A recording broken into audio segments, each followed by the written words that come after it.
तो बुलेटिन की शुरुआत करेंगे इस वक्त की अहम खबर के साथ। इमारत शरिया बिहार के 8वें अमीर शरीयत के हवाले से ये खबर है।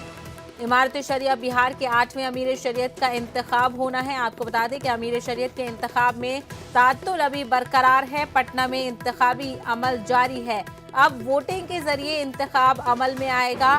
मौलाना सैफुल्लाह रहमानी और मौलाना शमशाद रहमानी ने अपना नाम वापस ले लिया है। वहीं अब मौलाना अनीसुर रहमान कासमी और मौलाना फैसल रहमानी के दरमियान इंतखाब होना है। इन दोनों के बीच अब ये देखना होगा कि इन दोनों में से कौन अमीर शरीयत बनता है। वहीं आपको बता दें कि मौलाना फैसल रहमानी मौलाना वली रहमानी के बेटे हैं, जिनके इंतकाल के बाद ये ओहदा खाली हो गया था। हालांकि 3 महीने के अंदर अंदर इस ओहदे के लिए जिसका भी इंतखाब होना होता है उस पर फैसला लिया जाता है, लेकिन कई वजूहात की वजह से इसको लेकर तातुल बरकरार था और आज इसका फैसला होना है। हालांकि अब ये तो साफ हो गया है कि वोटिंग की जाएगी। हालांकि इत्तेफाक के हवाले से भी बात की जा रही थी, लेकिन कल इस मामले को लेकर प्रेस कॉन्फ्रेंस भी की गई थी, जिसमें कहा गया था इत्तेफाक पर अगर राय नहीं बनती है तो वोटिंग की जाएगी। तो अब ये साफ हो गया है कि 2 लोगों के दरमियान वोटिंग की जाएगी। इसी मामले पर बातचीत करेंगे हमारे नुमाइंदे महफूज आलम से। महफूज आलम, ये तो तस्वीर साफ हुई कि वोटिंग की जाएगी। अब इंतखाब को लेकर अमीर शरीयत के कितने लोगों के वोट पर इसका इन्हिसार है?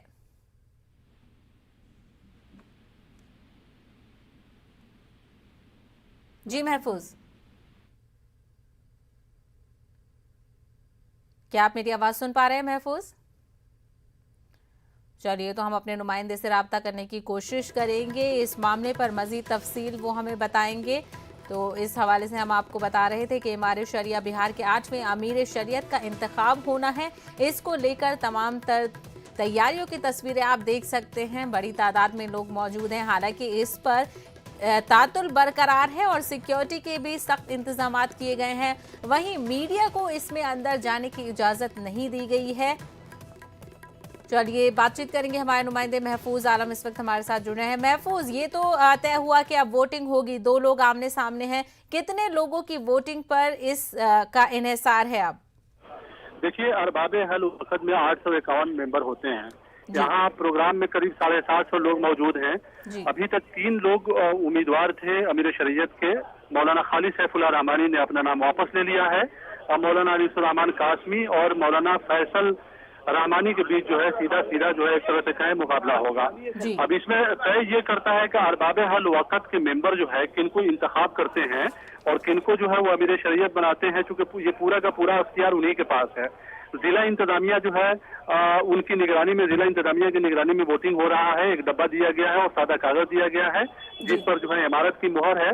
लोग जो है अपने पसंद के मुताबिक जो है नाम लिखेंगे और उस डब्बे में डालेंगे और यहीं पे जो है वोटों की गिनती हो जाएगी और जो जिनका वोट ज्यादा आएगा जाहिर है वो अमीर शरीयत बन जाएंगे।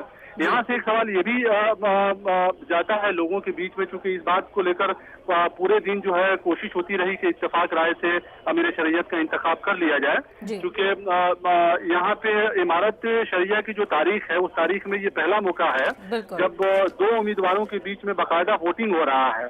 इससे पहले जब भी अमीर शरीयत का इंतखाब हुआ तो इत्तेफाक राय से इंतखाब किसी न किसी अमीर को कर लिया गया और वोटिंग की नौबत नहीं आई, बावजूद इसके कि उस वक्त भी उम्मीदवार थे। लेकिन मौजूदा सूरत हाल में वोटिंग हो रही है, ये पहली बार ऐसा हो रहा है। तो वहीं महफूज आलम, अगर जिस तरीके से आपने बताया कि ये पहली बार हो रहा है, इससे पहले इत्तेफाक के जरिए हो जाता था, तो क्या इसको मुस्बत समझा जाए? क्या इसका एक बेहतर डेवलपमेंट की तरफ बढ़ रहे हैं वोटिंग के जरिए? देखिए, यहाँ पे अलग अलग राय है। मजलिस शुरा के मेंबरों की जानिब से भी ये बात बार बार कही जा रही थी कि वोटिंग होना चाहिए, जमहूरियत में वोटिंग होना चाहिए, कोई मसला नहीं है। लेकिन एक तबका जो पुराने लोग हैं जो इमारत से जुड़े हुए हैं, उनका कहना था कि वोटिंग नहीं होना चाहिए, इत्तेफाक बन जाना चाहिए ताकि एक मुस्बत पैगाम जो है चारों सूबों को जा सके, साथ साथ पूरे मुल्क को जा सके इमारत के हवाले से। लेकिन चूंकि वोटिंग हो रहा है तो वोटिंग के नतीजे जो है आने वाले वक्त में जाहिर है आज जो है अमीर शरीयत बन जाएंगे वोटिंग के रिजल्ट के बुनियाद पर। लेकिन इस वोटिंग का जो मैसेज है जो लोगों के बीच में जाएगा वो आने वाले वक्त में जो है पता चलेगा कि क्या इसके असरात रहते हैं। लेकिन ये बिल्कुल साफ हो जाएगा कि झारखंड में उड़ीसा में और मगरबी बंगाल में जहां जहां इमारती शरिया की का असर है खास तौर से, और उड़ीसा और झारखंड खास तौर से, वहां पे अब ऐसा लगता है कि इमारती शरिया का उस हिसाब से असर नहीं होगा। हो सकता है कि लोग जो है खुद जो है अपना अमीर शरीयत अपने स्टेट का बना लें। तो अगर ऐसा होता है तो इमारती शरिया की शाख को जो है ये काफी नुकसान पहुंचेगा, और जिस हिसाब से इमारती शरिया आगे बढ़ती जा रही थी उसमें जो है नुकसान उसको पहुंच सकता है, क्योंकि मुखालफत इतनी शिद्दत के साथ हुई है आलिम दीन के बीच में कि वो अमीर शरीयत आज कोई भी बन जाए, लेकिन वो जो तनाजा और वो जो मन मुटाव हो गया है वो उसको भर पाना इतना आसानी से वो भर नहीं पाएगा, बल्कि वो लंबे वक्त तक जो है जारी रहेगा। बिल्कुल। और महफूज आलम, क्या वोटिंग का अमल शुरू हो गया है? लोगों ने वोट डालना शुरू कर दिया है?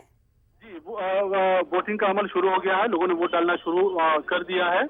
प्रोग्राम में जिला इंतजामिया की निगरानी में वोटिंग कराया जा रहा है। चलिए, तो बिल्कुल प्रोग्राम में जिस तरीके से तमाम तर तफसीलात हमारे नुमाइंदे ने दी, प्रोग्राम में अरबाब हल अक्द के तमाम अरकान मौजूद हैं। वोटिंग का अमल शुरू हो गया है। 700 लोग तकरीबन मौजूद हैं जो वोट डालेंगे, और हो सकता है तकरीबन देर शाम तक इसको लेकर फैसला भी सामने आ जाए। महफूज आलम, हमसे बात करने के लिए बेहद शुक्रिया।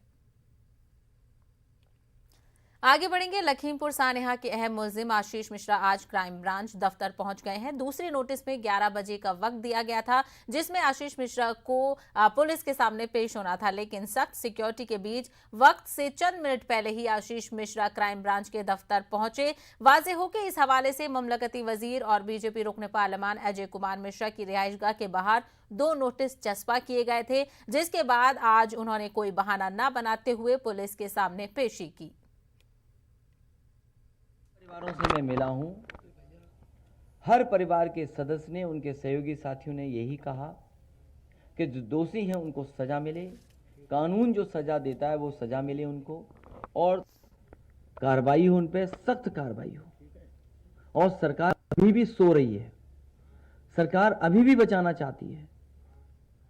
गृह राज्य मंत्री, उनका स्टेटमेंट ये आना कि मैं मंत्री तो हूं, सांसद भी रहा हूं, विधायक भी रहा हूं, लेकिन मैं कुछ और भी हूं।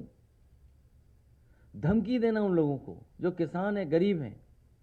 ये सरकार जो दावा कर रही है दमदार सरकार है।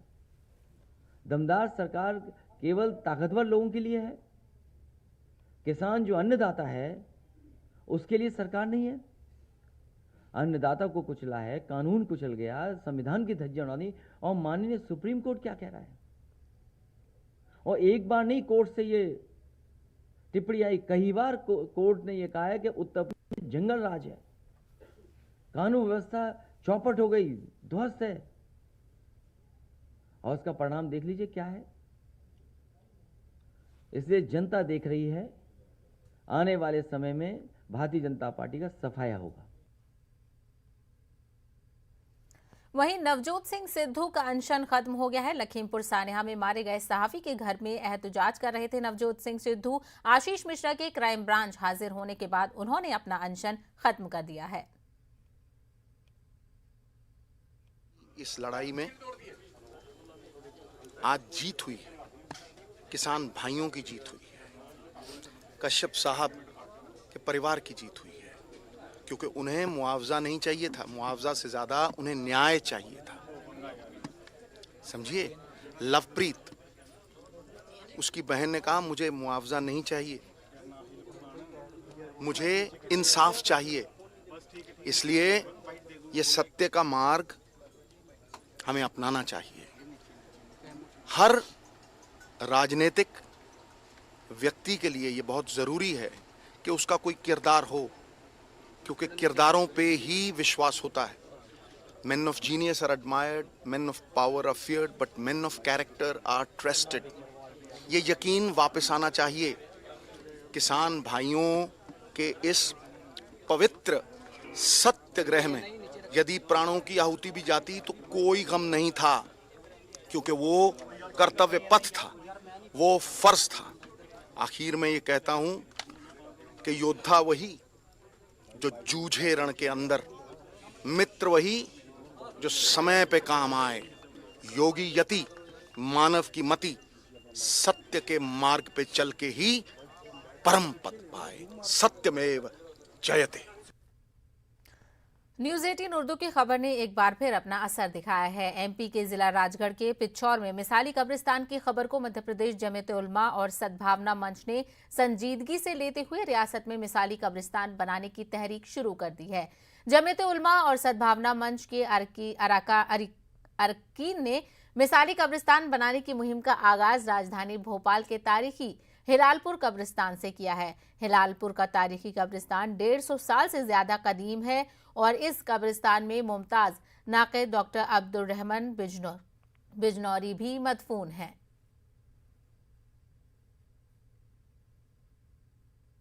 प्रदेश के पचौर में जिस तरह से एक मिसाली कब्रिस्तान कायम की, उसको देखते हुए न्यूज़ 18 ने जो खबर दिखाई थी वो एक तहरीक शुरू हो गई है कि अपने अपने शहरों में कब्रिस्तानों का तहफ़्फ़ुज़ किया जाए, मिसाली कब्रिस्तान बनाई जाए। और इस पर बातचीत करने के लिए हमारे साथ कुछ चंद लोग समाज तंजुमों के मौजूद हैं। आइए उनसे जानते हैं कि ये कदम कितना अहम है कि अपने कब्रिस्तान जहाँ पर अपने मुर्दों को दफन किया जा रहा है उसकी सफाई होनी चाहिए, क्योंकि राजगढ़ के पचौर में एक मिसाली कब्रिस्तान कायम की गई है। हम यही चाहते हैं कि बिल्कुल साफ़ सफाई यहाँ पर रहे, जानवर वगैरह नहीं घुसें, तमाम कब्रिस्तान के जो मुर्दे दफन हैं वो भी सुरक्षित रहें और हमारी दीवार वगैरह बाउंड्री वगैरह भी रहे, ताकि गंदी चीज़ कोई भी कब्जा नहीं कर पाए। हम लोग बातें तो करते हैं लेकिन कब्रिस्तान फिर भी गंदे ही दिखाई देते हैं। इंशाल्लाह हम कोशिश करेंगे, सब एक प्लेटफार्म पे आएंगे और सभी लोगों को मिलकर हमें कब्रिस्तानों की साफ़ सफाई का ख्याल रखना है, बाउंड्री वाल का ख्याल रखना है। इस कब्रिस्तान में और भोपाल के और भी बहुत सारे कब्रिस्तान हैं जिनके अंदर लोगों ने अतिक्रमण कर रखा है, कब्जे में कर रखा है अपने मकान है, और कोशिश करते हैं कि इस जद्दोजहद करके इसकी साफ़ सफाई का पूरा ख्याल रखा जाए।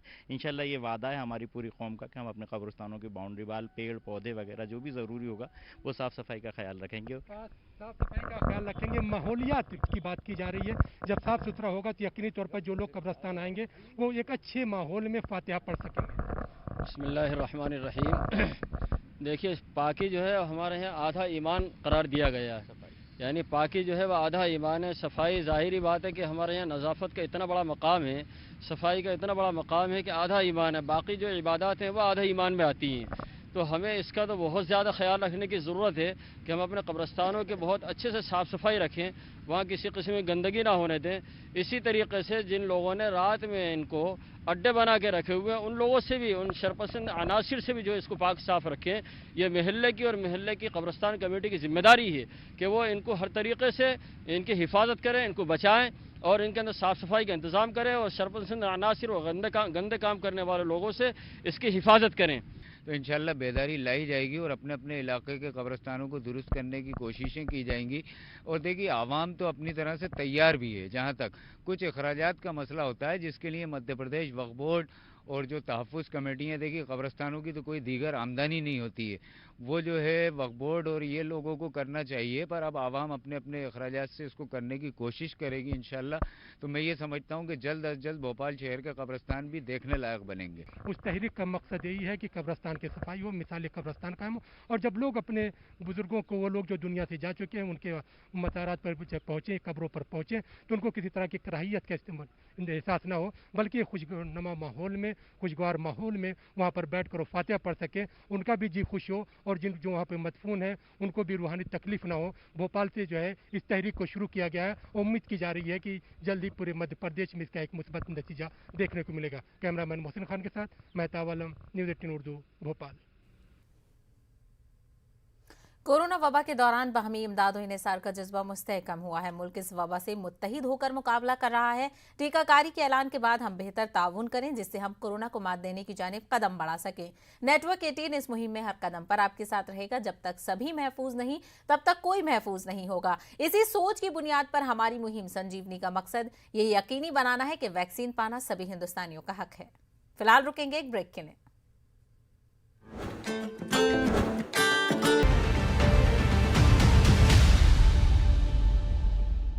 ब्रेक के बाद आपका खैर मकदम है। महाराष्ट्र स्टेट वक्फ बोर्ड की सहरोजा मीटिंग कई मायनों में अहमियत की हामिल रही। वज़ीर आला, वज़ीर महसूल और दीगर वजारतों के साथ महकमा जाती मीटिंगें करने और बोर्ड को पूरी तरह से फाल बनाने के लिए अमली इकदाम के फैसले किए गए। बोर्ड के तमाम मेंबरान की निगरानी में औरंगाबाद के नक्षत्रवाड़ी इलाके में वाक़ वक्फ बोर्ड की 8 एकड़ अराजी को वक्फ की तहवील में लिया गया है। हमारे नुमाइंदे अजहरुद्दीन ने वक्फ बोर्ड के रुकन सैयद इम्तियाज जलील से बातचीत की।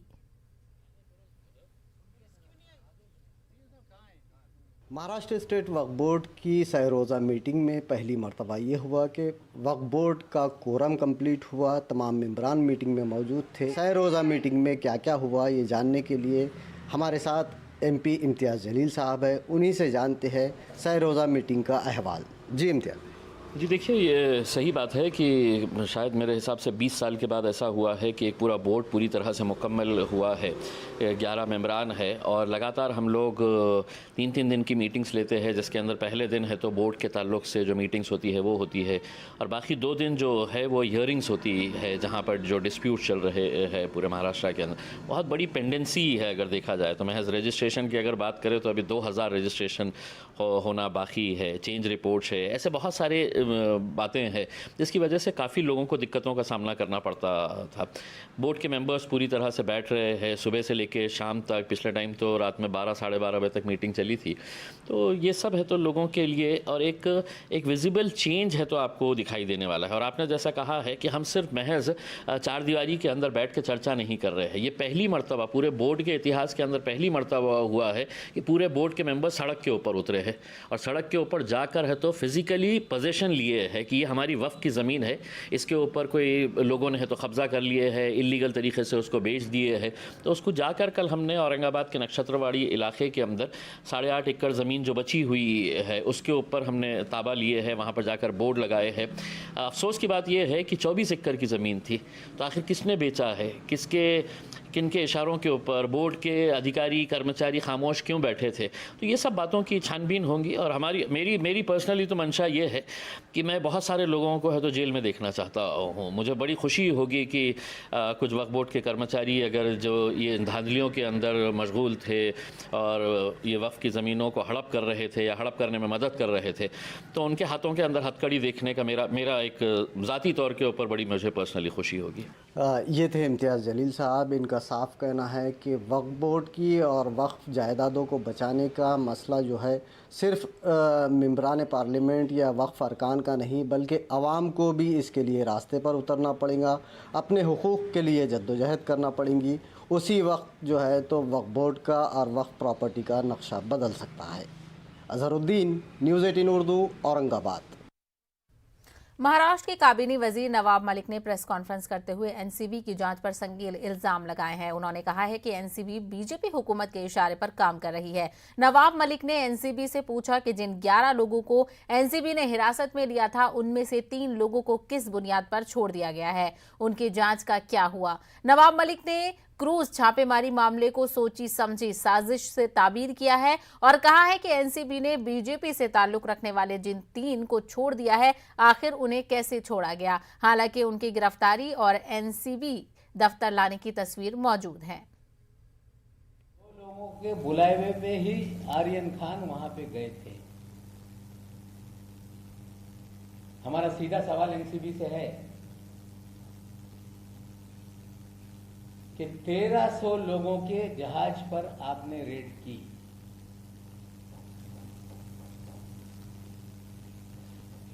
रेड आपकी 12 घंटे तक चली, उसमें आपने 11 लोगों को सिलेक्ट करके आपने डिटेन किया। डिटेन करने के बाद आपने इन सभी लोगों को एनसीबी के कार्यालय में पूछताछ के लिए लाया। ये 3 लोगों को छोड़ने के लिए किसने आपको आदेश दिया, इसकी जानकारी एनसीबी को देनी पड़ेगी। हमारी जानकारी है कि भारतीय जनता पार्टी के दिल्ली से लेकर महाराष्ट्र तक नेताओं ने फोन करके ऋषभ सचदेवा को छोड़ा जाए ये आदेश दिया।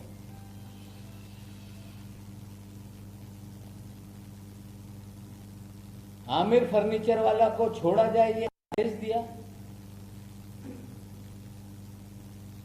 प्रतीक गाबा को छोड़ा जाए ये आदेश दिया गया। एनसीबी बताए अगर 1300 लोगों में 11 ही लोगों को डिटेन किया गया तो 3 लोगों को क्यों छोड़ा। हम मांग करते हैं कि श्री वानखेड़े इसका खुलासा तात्काल रूप से करें। ये सारा जो भी क्रूज का छापेमारी का काम है, पूरी तरह से फर्जीवाड़ा है। प्लान किया गया कुछ सेलिब्रिटीज को बुलाने का, प्लान किया गया खबरें बनाने का, और प्लान करके ही लोगों को फंसाया गया है, ये सच्चाई है। तो खबरों में फिलहाल इतना ही, हमें दीजिए इजाजत। आदाब।